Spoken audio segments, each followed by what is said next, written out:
خاکسار کو اکتوبر 2011 29 اکتوبر 2011 کو اپنے گھر سے واقعہ کوٹلی شہر آزاد کشمیر سے رات کے 10:30 بجے اپنے 12 سالہ بیٹے کے ہمراہ اغوا کیا گیا۔ اس اغوا کی کہانی تو اگرچہ 4 ماہ کے طویل عرصہ پر پھیلی ہوئی ہے، لیکن وقت کی نزاکت کے پیش نظر میں اختصار سے اس کے کچھ پہلوؤں پر اس وقت روشنی ڈال سکوں گا۔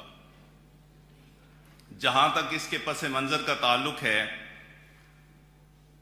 یہ مجھ ناچیز پر خدا تعالیٰ کا محض فضل اور احسان تھا کہ 1998 سے لے کر اغوا تک کوٹلی شہر کی جماعت کا صدر رہا، اور 1999 سے لے کر 2008 تک 9 سال کے عرصے میں بطور امیر ضلع اپنی عاجزانہ خدمات پیش کرنے کی توفیق ملی۔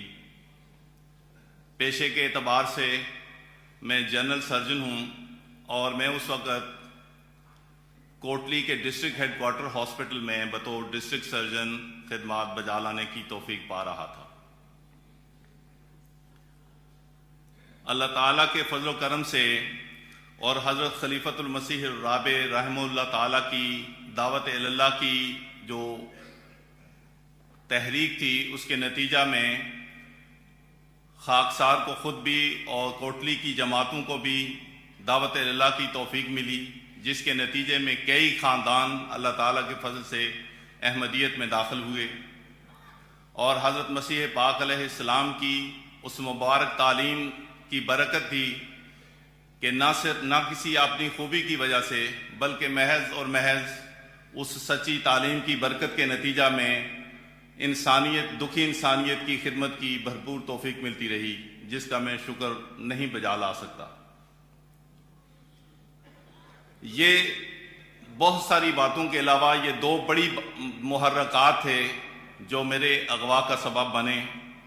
یہ اغوا سے تقریباً 10-12 سال سے میں دھمکیاں سن رہا تھا، مجھے خطرناک قسم کے گمنام خط آتے تھے کہ تمہیں قتل کر کے تمہارا سر ڈسٹرکٹ ہیڈ کوارٹر ہاسپٹل کے باہر لٹکا دیا جائے گا اور تمہیں عبرت کا نشان بنایا جائے گا۔ مختلف جہادی تنظیموں کی طرف سے فون آتے، اور جب میں پوچھتا کہ کون بول رہے ہو تو آگے سے کئی دفعہ یہ جواب ملتا کہ ہم لشکر طیبہ بول رہے ہیں، اور پھر وہ گالیاں شروع کر دیتے۔ کئی مرتبہ میرے چھوٹے چھوٹے بچوں نے وہ فون اٹینڈ کیے، اور ان کی سسکیاں بند نہیں ہوتی تھیں جب فون سنتے تھے تو پریشانی کے عالم میں۔ چنانچہ ان حالات کو بھانپتے ہوئے جب حالات زیادہ خراب ہو گئے تو حضور ایدہ اللہ تعالیٰ بنصر العزیز کی خدمت میں مشورہ کے لیے عرض کیا، تو حضور نے بڑی شفقت سے مجھے کینیڈا یا آسٹریلیا جانے کا مشورہ عطا فرمایا۔ چنانچہ آسٹریلیا کے لیے اپلائی کیا، وہاں کا ویزا لگ گیا، اور اغوا کے 2 دن بعد میری فلائٹ تھی آسٹریلیا کے لیے۔ اس سارے معاملے کا ان اغوا کنندگان کے علم میں تھا، کیونکہ انہوں نے مجھے بڑی تسلی سے بتایا کہ کئی سالوں سے ہم تمہیں مانیٹر کر رہے تھے، اور یہ بھی ساتھ بتایا کہ پچھلے سال تمہارا بیٹا جو لاہور میں میڈیکل کالج میں پڑھ رہا، اس کو ہم نے اغوا کرنا تھا جو کسی وجہ سے نہیں کر سکے۔ چنانچہ اور اس کے ساتھ ساتھ انہوں نے بتایا کہ ہم تمہاری تبلیغ سے بھی واقف ہیں کہ تم وہاں پر کیا کام کرتے تھے اور کیا تمہارے کام تھے، اور تم کس طرح لوگوں کا ایمان خراب کرتے تھے۔ چنانچہ رات کے 10:30 بجے، جب کہ گھر میں صرف میں اور وہ میرا چھوٹا بیٹا تھے، اور میری اہلیہ جو صدر لجنہ ضلع تھی گزشتہ 8-10 سال سے، وہ مرکزی مجلس مشاورت کے لیے ربوہ تشریف لائی ہوئی تھیں، تو جو ہی گھر پہنچے تو وہ لپک کر گیٹ سے اندر آ گئے، اور انہوں نے گن پوائنٹ پر فوری طور پر میرے منہ پہ ٹیپ لپیٹ دی اور ہاتھ بھی باندھ دیے، اور اسی طرح بیٹے کو بھی، اور کہا کہ منہ سے آواز نہیں نکالنی، اور میری ہی گاڑی میں بیٹھ کر بڑی برق رفتاری سے میرپور کی طرف روانہ ہو گئے۔ چونکہ بیٹے کو علم تھا کہ راستہ کون سا ہے، میری اس وقت بھی آنکھیں بند تھیں۔ 2 گھنٹے میں تقریباً وہ میرپور پہنچ گئے۔ وہاں سے انہوں نے دریا کی طرف، وہاں ایک دریائے جہلم ہے، وہاں گاڑی کا رخ کیا اور ایک نہایت خطرناک جھاڑیوں والی جگہ گاڑی لے گئے. تو وہاں مجھے خیال پیدا ہوا اور خوف دل میں یہ خیال تھا کہ شاید یہ مار دیں گے. تو میں نے انہیں کہا کہ اگر تمہارا ایسا ارادہ ہو تو مجھے صرف 2 نفل ادا کرنے دینا. تو اس پر چنانچہ وہ خاموش رہے. تھوڑی دیر بعد پھر دینا لے گئے جی ٹی روڈ پر, جہاں پر ایک ٹرک اسپیشل ہمارے لیے تیار کیا گیا تھا. اس ٹرک میں جو ہمارے پاکستان میں بستروں کے لیے لوہے کی پیٹی ہوتی ہے وہ تھی. مجھے اور میرے بیٹے کو اس میں ڈال دیا گیا. اس پیٹی کو بند کر دیا اور اس کے اوپر تقریباً اتنی ہی بڑی ایک اور پیٹی رکھ دی. باقی سامان وغیرہ پڑا ہوا تھا, کرسیاں وغیرہ اس میں, اور وہ ٹرک چلنا شروع ہو گیا. اس وقت رات کے 3:30 تھے. وہ رات کا حصہ, اگلا دن اور اگلی رات مسلسل وہ ٹرک چلتا رہا, کہیں رکتا تھا اور ہمیں کوئی خبر نہیں تھی کہ کہاں جا رہا ہے. اس دوران میں نے ان سے کہا کہ میں نے پیشاب کرنا ہے, وضو کرنا ہے, تو چنانچہ اس سے انہوں نے انکار کر دیا. اور اگلی صبح کو وہ دن اگلا گزرنے کے بعد اور رات گزرنے کے بعد جب صبح اتارا تو وہ صبح سرحد کا ایک دور دراز کا لکی مروت کا علاقہ تھا. اس کے بعد تقریباً 10-11 گھنٹے موٹر سائیکلوں پر سفر کر کے جنگلوں اور جھاڑیوں میں سے وہ منزل مقصود پر پہنچے, جو بقول ان کے افغانستان تھا. اگرچہ وہ افغانستان کا بارڈر تھا لیکن وہ پاکستان کا حصہ تھا, جس کا بعد میں مجھے علم ہو گیا تھا. چنانچہ جب وہاں پہنچے تو پہنچنے 11:15 بجے رات کو ہم وہاں پہنچے. اس کے کچھ ہی دیر بعد ان کا امیر آ گیا. آنکھیں پھر بند کی گئیں اور اس نے بڑے ہی توہیس امیز انداز میں بڑی بےزتی کرتے ہوئے مجھے کہا کہ اپنی ساری لائف ہسٹری اب بکو.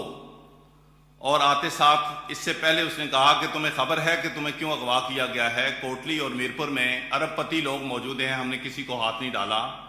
تمہیں محض اس لیے اغوا کیا ہے کہ تم قادیانی ہو, کافر ہو, تمہارا خون ہم پر واجب ہے ایک, اور تمہارا مال کافروں کا ہم پر حلال ہے. چنانچہ میں مختصر کرتا ہوں. اس نے لمبی باتیں کرنے کے بعد حضرت مسیح موعود علیہ الصلوۃ والسلام کے متعلق نہایت غلیظ زبان استعمال کرتا تھا. اس کے بعد اس نے اپنا مطالبہ پیش کیا. اگلی صبح کو دونوں امیر آئے, ایک آپریشنل تھا ایک اور تھا, اور اس نے مجھ سے کہا کہ $1 کروڑ تاوان ہمیں چاہیے. اس کو کنورٹ کروایا کہ 90 کروڑ پاکستانی روپے بنتے ہیں, تو وہ تمہیں ادا کرنے ہوں گے.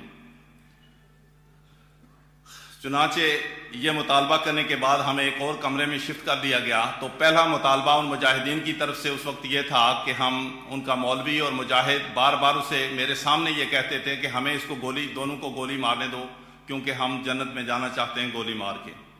چنانچہ 5ویں دن گھر بات کروائی اور یہ مطالبہ گھر والوں کو بتایا میں نے, اور ان کی تاکید یہ تھی کہ کسی اور کو یہ اماؤنٹ نہیں بتانی, صرف گھر والوں کو بتاؤ. چنانچہ ان کی ہدایت کے مطابق چونکہ ایک جملہ لکھ کر فون کرواتے تھے, پھر اگلا جملے کا مشورہ کرتے تھے, وہ لکھ کر میری آنکھوں کے سامنے رکھتے تھے, آنکھیں بند ہوتی تھی, نیچے سے ایک پڑھاتے تھے اور کہتے تھے فون پر یہ بات کہو. یہ گھر میں کانٹیکٹس تقریباً انہوں نے 18 سے 20 مرتبہ اس 4 ماہ کے عرصہ میں فون کروایا. اس میں اللہ تعالیٰ کا خاص فضل جو شامل حال رہا, کم و بیش ہر مرتبہ ان کا ایک نیا منصوبہ ہوتا تھا جو گھر والوں کو وہ کے سامنے رکھتے تھے, اور خدا کی تقدیر ہر مرتبہ ان کے منصوبے کو فیل کرتی تھی. مثلا ایک دفعہ انہوں نے کہا کہ وہ جو بیٹا ہے لاہور میں پڑھ رہا ہے اس کو کہو کہ پیسے وہ پہنچائے گا. پھر آخری جو 1.5 ماہ کا عرصہ تھا, اس میں میرے چھوٹے بیٹے کو مجھ سے علیحدہ رکھا گیا, اور آخری 1.5 ماہ انہوں نے یہ کوشش کی کہ ہم اس چھوٹے بچے کو اپنے پاس رکھتے ہیں اور اس کو ڈاکٹر کو بھیج دیتے ہیں. اس کی وجہ یہ تھی کہ جب 2-2.5 ماہ گزر گئے اور انہیں خبر ہوئی کہ کوٹلی شہر میں اس کے حق میں بہت جلسے اور جلوس ہو رہے ہیں اور اخبارات پہ خبریں آ رہی ہیں, تو اس سے انہوں نے یہ ڈرائیو کیا کہ اس کو بھیجنے سے اور بیٹے کو رکھنے سے ہمیں اور پیسے مل سکتے ہیں اگر ہم اس کو بھیجیں. تو خدا کے فضل سے وہ منصوبہ بھی, میں اس کا اینڈ کس طرح ہوگا وہ میں بتاؤں گا, وہ بھی ناکام ہوا. اس دوران جہاں تک تکالیف کا تعلق ہے, ابتدائی 1-1.5 ماہ تو ہمیں انہوں نے جسمانی پہلے چند دنوں کے بعد کوئی تکلیف زیادہ نہیں دی, لیکن جب یہ عرصہ گزرا تو ایک دن جمعے کا وقت تھا, جمعے کا روز جمعے کا وقت تھا. وہ امیر کے ساتھ اس کے اور ساتھی اندر آئے اور کمرے میں آ کر میری آنکھیں بند کیں اور چاروں طرف میرے وہ کھڑے ہو گئے اور انہوں نے ککس مارنی شروع کر دی. آگے سے ککس مارتے تو میں پیچھے گرتا، تو پیچھے والے پھر کک مارتے تو آگے گرتا، پھر دائیں سے پھر بائیں سے. اور اس کے ساتھ ان میں سے ایک نے اتنے زور سے کک ماری کہ میری دائیں طرف کی 3 پسلیاں ٹوٹ گئیں. اور اسی رات اور اس کے بعد انہوں نے باقی مجاہدین کو اس نے کہا کہ اس کو کوڑے اتنے مارو کہ یہ بے ہوش ہو جائے.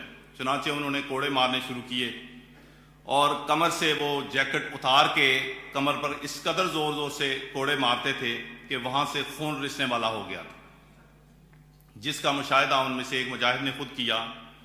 اور اسی اذیت کے دوران، یہ جسمانی اذیت تھی، اس سے پہلے روزانہ ہر دوسرے تیسرے دن وہ امیر میرے پاس آتا، آنکھیں بند کرواتا، اور ہمیں پہلے ہی سے زنجیریں لگی ہوتی تھیں ہمارے ٹخنوں کو جو وہاں باندھی ہوئی ہوتی تھی، اور وہ بڑے بڑے جنریٹر ساتھ تھے جن کو رات کو بھی وہ زنجیریں نہیں کھولتے تھے.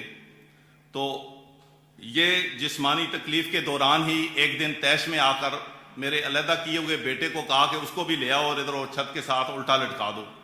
چنانچہ اس 12 سالہ بچے کو انہوں نے چھت کے ساتھ الٹا لٹکایا اور اسے بھی کوڑے مارنے شروع کیے. اور اس کی حالت جب غیر ہوئی تو اس وقت اس کو وہاں سے چھت سے نیچے اتار کے پھر علیحدہ کمرے میں لے گئے. اور وہ کمرے میں لانے کی وجہ یہی تھی تاکہ جو اذیت مجھے دے رہے ہیں اس کا اس کو پتہ ہو، اور جو اس کو اذیت مل رہی ہے اس کا مجھے پتہ چلے. چنانچہ اس وقت بھی انہوں نے بہت پرزور مطالبہ کیا کہ جلد از جلد ہمارا مطالبہ 90 کروڑ کا پورا کرو، اور تب تمہاری رہائی کا ہو سکتا ہے اگر تمہارے مقدر میں ہوا تو، ورنہ. اس دوران وہ بہت دھمکیاں دیتے تھے. کبھی آ کر مجھے کہتے کہ آج کیا کھایا ہے، یہ تمہارا آخری کھانا ہے. اور اس طرح کی دھمکی آویز باتیں دوران فون گھر والوں کو بھی اور خاکسار کو بھی دیتے. اس دوران علیحدگی کے دوران 2 مرحلوں میں بیٹے کو علیحدہ کیا. تو اس بچے نے جو باقاعدہ قرآن مجید کی تلاوت کرتا تھا اس کو قرآن مجید دیا، اور مجھے قرآن مجید کو ہاتھ لگانے سے انہوں نے منع کر دیا تھا کہ تمہارے ناپاک ہاتھ اس خدا کے پاک کلام کو نہیں چھو سکتے. لیکن یہ اللہ کا احسان ہے کہ نماز پڑھنے سے انہوں نے نہیں روکا. اور نماز کے دوران جب میں لمبے سجدے میں دعائیں کرتا تو مجھے پوچھتے کہ یہ نماز کیوں خراب کرتے ہو. تو میں اب یہ بات آپ کے سامنے رکھنا چاہتا ہوں کہ جہاں میرے معزز دوست نے طاہر القادری صاحب کے پاس ایک پرسکون ماحول میں کسی لحاظ سے آزادی کے ساتھ بات چیت کی، وہاں حضرت مسیح موعود علیہ الصلوۃ والسلام کی صداقت ان ظالموں اور خونخوار درندوں کے سامنے خاکسار کو ثابت کرنے کی توفیق ملی. اور قرآن مجید نہ دینے کی وجہ یہی تھی کہ ان کو خطرہ تھا کہ یہ آیات کے حوالے لے کر وہ جو ڈیوٹی پر موجود میرے ساتھ ہوتے تھے 2 مجاہد، ان کو تبلیغ نہ کر دے. چنانچہ ایک دن امیر نے جب ان سے گفتگو ہو رہی تھی، تبلیغ کا سلسلہ جاری رہا، امیر کے ساتھ بھی رہا اور مجاہدین کے ساتھ بھی رہا. تو ایک دن امیر نے باہر کان لگا کے سنے اور اسی دن ان کو اس کمرے سے بھگا دیا کہ یہ خطرہ ہے کہ ان پر اثر نہ ہو جائے. اور میری گاڑی سے حضرت مسیح موعود علیہ السلام کی روحانی خزائن کی جلد سوم اور کچھ اور سلسلہ کی کتب تھی وہ ان کو ملی، جو وہاں کمرے میں لے گئے. اور وہ کتابیں دیکھتے ہی امیر نے، وہ اس قدر خائف تھا سلسلہ کی لٹریچر سے کہ کتابیں دیکھتے ہی اس نے کہا کہ انہیں فوری طور پر آگ لگا دو. لیکن الحمدللہ کہ تجسس کی وجہ سے، جو میرے ساتھ گفتگو کی وجہ سے ان طالبان میں تھا، مجاہدین میں، نام نہاد مجاہدین میں، انہوں نے وہ کتابیں جلائی نہیں اور اس کا مطالعہ شروع کر دیا. اور جب وفات مسیح پر ایک دن اس امیر نے بھی، دونوں امیر آ گئے تو کافی 1.5 گھنٹہ تک گفتگو ہوتی رہی. تو وہ تنگ آ کر یہ کہنے لگا، جب لاجواب ہوا تو کہنے لگا کہ یہ ہم سے قابو نہیں آتا، کل ختم نبوت والوں کو بلاؤ اور وہ اس ڈاکٹر کو ٹھیک کریں گے. اور اسی دوران، اس گفتگو کے دوران ایک دفعہ غیر ارادی طور پر شاید اس کی زبان سے یہ نکل گیا کہ پڑھے لکھے انسان کو جو پیغام پہنچانے کا طریق اور جو سلیقہ جماعت احمدیہ کے پاس ہے، دنیا میں کسی کے پاس یہ طریق نہیں ہے.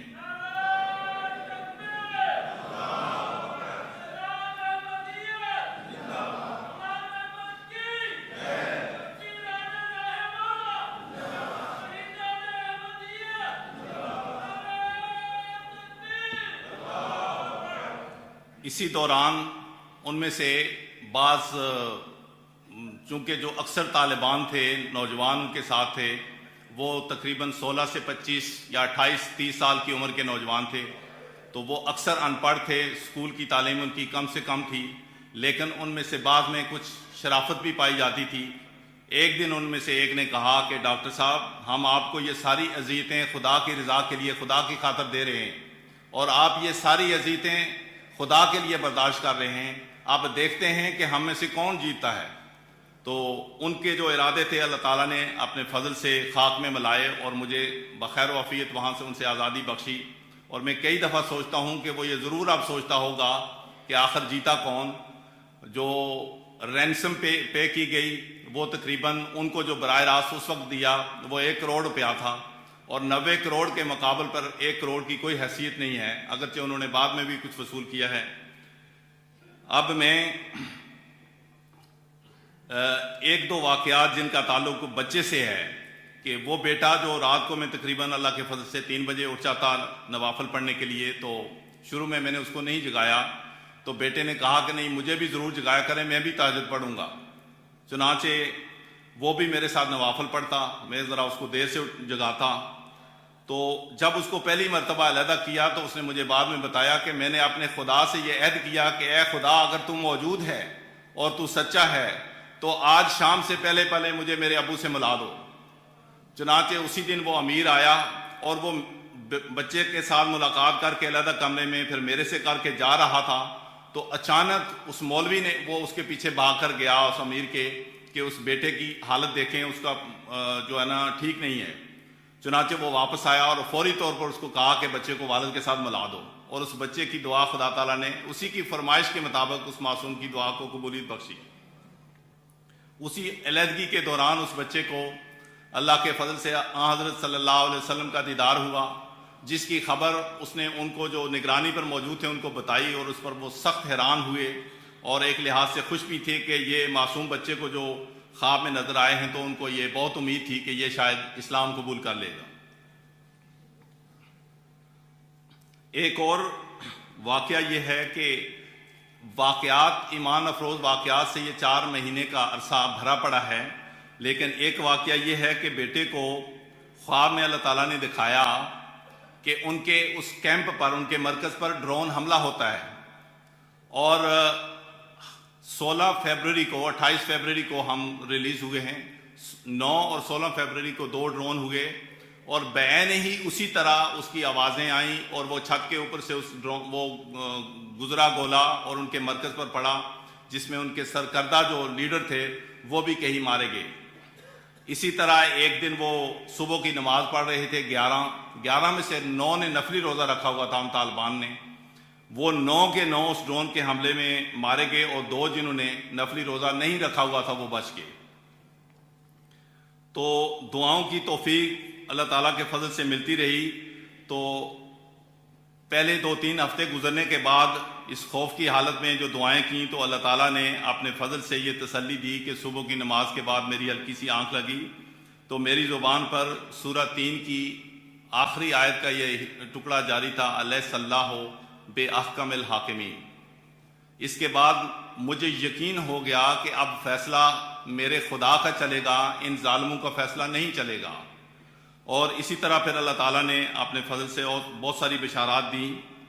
ایک دفعہ انہوں نے گھر فون کروانے سے رہائی سے پہلے یہ پروگرام بنایا بیٹے کو کہ مجھے یہ کہا کہ گھر جا کے یہ بتانا ہے کہ فہد مر گیا ہے۔ میں نے فوت کا لفظ کہا تو اس امیر نے غصے سے کہا کہ یہ کہنا ہے کہ مر گیا ہے، اور وجہ پوچھیں گے تو یہ کہنا کہ اس کی وجہ تم لوگ ہو، گھر والوں کو کہنا، اور یہ کہنا کہ میں نے نیلا اس کو بلیو ہوا دیکھا ہے اور مجھے کوئی پتہ نہیں کیوں مرا ہے۔ چنانچہ اس رات کو پھر وہ رات کو آیا اور اس نے کہا کہ کل فون کے لیے لے جانا ہے اور تمہیں پیغام یاد ہے، کیا پیغام دینا ہے؟ تو اس نے پھر دہرایا اور یہ الفاظ کہنے ہیں۔ میں نے رات کو دعا کی، بیٹے نے بھی دعا کی کہ گھر والوں کو کیا خبر، جب وہ یہ خبر سنیں گے جھوٹی، اگرچہ یہ جھوٹی ہے تو گھر والوں پہ کیا گزرے گی۔ پہلے سے وہ ایک دن ان کے لیے اتنا مشکل سے گزر رہا تھا۔ چنانچہ یہ بات کہہ کر بیٹے کو اسی کمرے میں بند کر دیا اور مجھے گاڑی پر رکھ کر، کیونکہ فون کروانے کے لیے جو لے جاتے تھے وہ ہماری رہائش سے 1.5 گھنٹہ دور ایک پہاڑی پر لے جاتے تھے، افغانستان کی سم استعمال ہوتی تھی تو وہاں سے سگنل آتے تھے۔ جب آدھے راستے میں گئے تو میں دوران سفر بھی یہ دعا کرتا رہا کہ یا اللہ اس مصیبت کو ٹال دے، گھر والوں کی پریشانی کو۔ تو اچانک ان کے وہ جو وہاں پر ان کے پاس واکی ٹاکی فون ہیں ایک دوسرے سے کانٹیکٹ کرنے کے لیے، اس پر پیچھے سے نہ معلوم کس طرح وہ اطلاع آئی ان کو کہ واپس آ جاؤ۔ چنانچہ آدھے راستے سے وہ واپس آ گئے اور اللہ تعالیٰ نے اپنے فضل سے اس بری خبر سے ہمارے گھر والوں کو بچا کے رکھا۔ ان ڈرون حملوں کے بعد ہمیں جب وہ ڈرون ہوئے تو ان کو خطرہ ہو گیا کہ اس جہاں ہمیں رکھا ہوا تھا وہاں ان کا بہت آنا جانا تھا کہ یہاں پر بھی ڈرون ہو سکتا ہے۔ چنانچہ رہائی سے پہلے ان خاکسار کو اس رہائش سے کوئی 20 میل دور ایک مفتی کے گھر مجھے اور بیٹے کو شفٹ کیا گیا۔ اس دوران جو آخری مہینے میں فون ہوئے ہیں اس میں انہوں نے بہت اصرار کیا میری اہلیہ کے ساتھ کہ ہم پیسے بھیج دو، ڈاکٹر کو ہم بھیج دیں گے، بچے کو ہم محفوظ رکھیں گے اور کچھ عرصے کے بعد بچے کو بھی بھیج دیں گے۔ اور مجھے مجبور کیا کہ میں اس بات کو قبول کروں۔ میں نے اس بات کو ان سے اتفاق کیا کہ ٹھیک ہے، اور بیٹا پہلے سے تیار تھا کیونکہ اس کو سب سے بڑا خوف یہ تھا کہ وہ مجھے مار دیں گے۔ وہ مجھے کہتا تھا آپ چلے جائیں، میں اکیلا رہ لوں گا، میں جتنے مہینے رہنے پڑے آپ کو بھیج رہے ہیں تو آپ چلے جاؤ۔ چنانچہ وہ مجبوری میں اور محض اس خوف کی وجہ سے کہ وہ مجھے مار دیں گے وہ اس بات پہ راضی ہو جاتا تھا۔ کئی دفعہ وہاں سے فون کروانے کے لیے بیٹا پیچھے ہوتا تھا اور مجھے لے کے آتے تھے کہ اس دفعہ پیسے آ جائیں گے تو ہم آپ کو بھیج دیں گے۔ چنانچہ جب وہاں سے علیحدہ کیا، اب میں اس کے اینڈ کی طرف آ رہا ہوں، ختم کرتا ہوں۔ جب فیصلہ ہوا ہے اس دن صبح اس امیر نے فون کروایا گھر اور میری اہلیہ کو کہا، اس سے کئی دنوں سے پہلے مجھے کہہ رہے تھے کہ آخری وصیت لکھ دو، بیچ کی بہت ساری باتیں ہیں، روزانہ مجھے کہتے تھے کہ تمہیں سلو پوائزننگ کر رہے ہیں، ہم عبرت کا نشان بنائیں گے، اور تمہارے بیٹے کا سودا ہو گیا ہے، تمہاری بات چیت چل رہی ہے، اس کو بیچ رہے ہیں، اس طرح کی ہر روز نت نئی اذیتیں دیتے تھے ذہنی۔ تو جب آخری دن بات کروائی ٹیلی فون پر تو اہلیہ نے کہا کہ میں نے دونوں کو خدا کے سپرد کیا ہوا ہے، تم اس زمین پر خدا نہ بنو اور اس طرح کی سخت باتیں نہ کرو۔ تو اس سے پہلے بھی وہ کئی دفعہ طیش میں آئے اور اس دن تو اس امیر نے کہا کہ امریکہ ہمارے سامنے بات نہیں کرتا آنکھ اٹھا کے، تم ایک عورت ہو کے تو اس طرح کی باتیں ہمارے سامنے کرتی ہو، کل بتاؤ کتنے بجے تمہارے بچوں کو اور تمہیں کوٹلی میں گولی لگوا دیں۔ چنانچہ اس نے تنگ آ کر کہا کہ اگر کوئی ان کی رہائی کی بات ہوئی تو مجھے فون کرنا، ورنہ مجھے فون نہ کرنا۔ اس پر وہ بہت طیش میں آیا اور اس وقت اس نے حکم دیا ان مجاہدین کو کہ گاڑی کسی جگہ کا نام لیا کہ فلاں جنگل میں لے چلو۔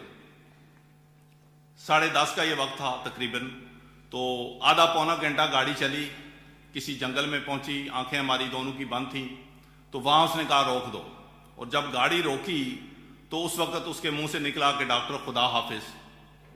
اس کے بعد اس نے کہا کہ ہاں تمہارا وقت ختم ہو گیا ہے، اور ان 2 مجاہدین کو جو کلاشن کوفوں سے مسلح تھے، ہر وقت کلاشن کوف ان کے گلے میں ہوتی ہے، اس نے کہا کہ ان کا معمول یہ تھا کہ آج کل جس کو بھی مارتے ہیں پہلے گلا کاٹتے تھے، پھر انہوں نے کہا کہ ملا عمر ہمارے امیر المومنین نے کہا ہے کہ گلا نہیں کاٹنا، سر میں گولیاں مارنی ہیں۔ نہ جانے کیوں اس نے ان کو کہا کہ اس کے سر میں گولیاں نہیں مارنی اور اس کے سینے میں گولیاں مارنی ہیں، اور فلاں جگہ بنو کے قریب کسی جنگل کا نام لیا کہ وہاں اس کی جیب میں اس کا ایڈریس نام پتہ لکھ کے ڈال دینا اور وہاں اس کے مردار کو پھینک دینا اور خود گھر والے ڈھونڈتے پھریں گے۔ جب اس نے یہ حکم سنایا تو میرا بیٹا بہت رویا، وہ چیخیں مار مار کے رویا، اور روتے میں اس نے کہا کہ انکل میں آپ کو خدا کا واسطہ دیتا ہوں کہ اتنی چھوٹی عمر میں مجھے یتیم نہ کرنا، اور بہت رو رہا تھا۔ اس کے جواب میں اس نے کہا کہ اسی خدا کا جس کا واسطہ دے رہے ہو اسی کے حکم کے مطابق تو مار رہے ہیں، اسی کا حکم ہے کہ اس کی زمین کو تم جیسے کافروں سے پاک کیا جائے۔ چنانچہ یہ بات کہہ کر گاڑی کے دروازے کھلے، وہ باہر نکل گئے، اور اس دوران میں نے اللہ تعالیٰ کے حضور یہی دعا میری زبان پر آئی کہ اے مسیح موعود کے سچے خدا، اب فیصلے کا وقت ہے، اب اپنے فرشتوں کے ساتھ فیصلہ کے لیے اتر۔ چنانچہ اور اس یقین کے ساتھ میں نے دعا کی کہ یہ نہیں مار سکتے اور نہیں ماریں گے انشاءاللہ۔ چنانچہ 3 منٹ کے بعد تقریباً گاڑی کے دروازے پھر کھلے، وہ تینوں اندر آئے، اور اندر آنے کے بعد 4 مہینے میں پہلی مرتبہ ان کا فیصلہ تبدیل ہوا تھا۔ وہ 90 کروڑ سے براہ راست اس نے مجھے کہا ڈاکٹر 10 کروڑ دے سکتے ہو؟ میں خاموش رہا۔ پھر اس نے کہا 5 کروڑ، پھر 2 کروڑ، پھر اس نے کہا کہ اگر ہم آپ اتنے ہی لے کر آپ کو بھیج دیں تو گھر سے کتنے بھیجو گے؟ تو میں نے کہا جو کچھ جائیداد میں سے بچا ہوگا وہ بیچ کے جو بنے گے وہ میں بھیج دوں گا۔ اس نے اماؤنٹ پوچھی تو میں نے کہا 20-25 لاکھ بھیج سکتا ہوں۔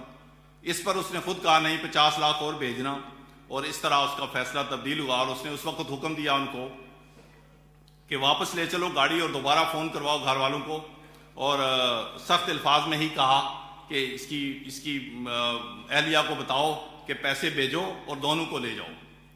چنانچہ یہ جو اس کے 4 دن بعد ہم پیسے وہاں پہنچائے گئے، اور اس 4 دن کے عرصہ کے دوران ان کے مفتی کے گھر جس طرح میں نے عرض کیا ٹھہرے، اس کے ساتھ بھرپور مذہبی گفتگو ہوئی۔ تو اس نے اور بہت ساری باتوں کے علاوہ میں عرض کرتا ہوں کہ حضرت مسیح موعود علیہ السلام کی سچائی اس کے دل پر بھی اللہ تعالیٰ نے اس طرح ظاہر کی۔ 2 باتیں اس نے کہی۔ وہ پٹھان تھا، اس نے کہا ڈاکٹر میں خدا کی قسم کھا کر اور میں تمہیں جنت کی گارنٹی دیتا ہوں کہ تمہارا عمل اور تمہارا علم جو ہے اس کی بنیاد پر تم جنتی ہو، لیکن مجھے دکھ اس بات کا ہے کہ تمہارا چونکہ عقیدہ غلط ہے اس لیے تمہارا سارا عمل ضائع ہے۔ اور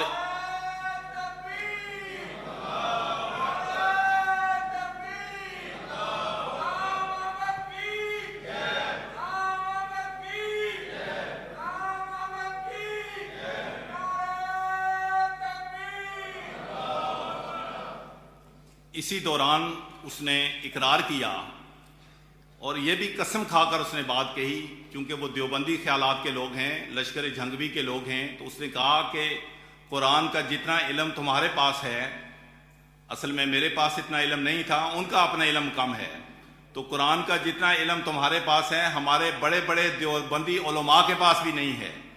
تو اس طرح اللہ تعالیٰ نے ان کے دل میں بھی، اس مفتی کے دل میں بھی، اور وہ سارے یہ اقرار کرتے تھے۔ جب میرا دوسرے کوئی نئے مجاہد آتے تھے تو ان سے تعارف کرواتے تھے کہ وہ پشتوں میں ان کو کہتے تھے کہ یہ ایک قرآن کا عالم ہے، یہ عام ڈاکٹر نہیں ہے۔ تو اس طرح اللہ تعالیٰ نے فضل فرمایا، اور وہ جو رقم تھی وہ وہاں پہنچانا ایک نہایت دشوار گزار مرحلہ تھا۔ اس قدر مشکل تھا پیسوں کا وہاں محفوظ پہنچنا۔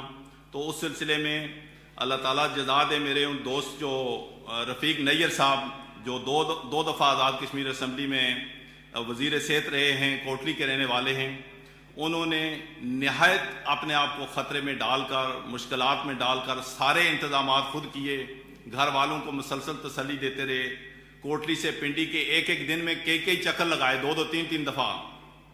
تو انہوں نے یہ انتظامات کیے، اور جو پیسے پہنچانے والی پارٹی تھی اس سے آگے جو تھی 10 کسی نے 15 لاکھ، کسی نے 10 لاکھ لیا کہ ہم پہنچائیں گے۔ تو اس طرح پیسے پہنچنے میں فیصلے کے بعد 4-5 دن لگے، اور 5ویں دن عصر کی نماز پڑھ کے ہم بیٹھے تھے تو پیغام آیا کہ تمہارے پیسے پہنچ گئے ہیں، تو آپ آؤ گاڑی میں۔ اور وہ جو پٹھان جو مجاہد انہی کا نمائندہ تھا، وہ جس مقام پر بنو سے آگے آیا ہوا تھا گاڑی لے کر، اس کے پاس اس کی گاڑی پر بیٹھ کر ہم وہاں سے روانہ ہوئے مغرب سے پہلے، اور رات کے تقریباً 2:45 بجے اللہ تعالیٰ کے فضل و کرم سے بخیر و عافیت راولپنڈی پہنچے، جہاں سے حضور اید اللہ تعالیٰ بنصر العزیز کی ہدایت کے مطابق میں نے کوٹلی نہیں جانا تھا۔ وہاں 2-4 دن رہنے کے بعد روا آ گئے، پھر فیصلہ لاہور اور اسلام آباد 2 3 ہفتے گزارے، پھر ویزے کے لیے اپلائی کیا۔ موجزانہ طور پر 16ویں 17ویں دن ساری فیملی کا ویزا لگ گیا، اور اپریل 2012 میں پچھلے سال اللہ تعالیٰ کے فضل سے یہاں پہنچ گئے، جو یہاں اسائلم کیا، اور وہ بھی ودن 1 ویک ہو گیا تھا۔ تو اب الحمدللہ ہم یہاں پر ہیں۔